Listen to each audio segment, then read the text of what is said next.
Almiro, may sasabihin pala ako sa'yo. Ano yun, Lara? Status message ni Lara. I'm so sad, why kaya? Ano naman yun? Status message lang, di mo pa alam, di ka kasi nag-i-internet eh. Uy, kapag malungkot, tulala ka na naman dyan.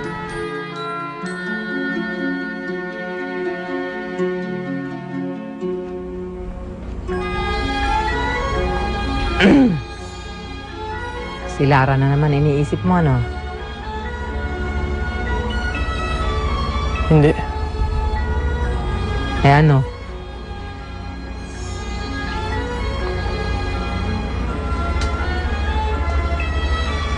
Kung paano tayo magsisimula ulit.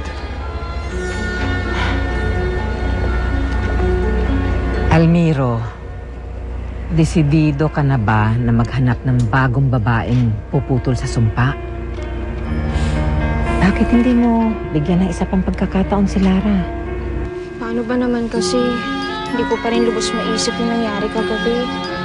Ay, nakakahiya talaga. Ba't ba kasi ayaw mong aminin na yung pinsan ni Almiro yung type mo? Yung Ramil. Hindi naman kita masisi. Ang gwapo-gwapo naman kasi ni Ramil eh. Baka nagsasayang tayo ng panahon sa kanya, Dama Rosata. Iisang pagkakataon na lang tayo meron. Iisang kandila. At baka sayangin lang din yun ni Lara. Dahil si Ramil ang mahal niya. At hindi naman ako.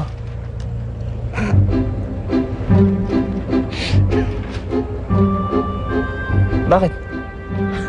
Nagseselos ka, no? Kanino? Eh, di dun sa isang Almiro, yung si Ramil. Yung gwapo. Gwapo nga. Yung sama-sama naman ang ugali. Hindi pa marunong makinig. Mapagbintang pa. Pinipin mo ba yun ng tao? Bakit naman ako magsiselos? Ako rin naman yun. Ikaw nga yun. Pero ang iniisip mo, yun ang mas gusto ni Lara. At nagseselos ka kasi mahal mo na siya. Ano ka ba? Hindi ko nga alam kung paano ako napunta ron eh.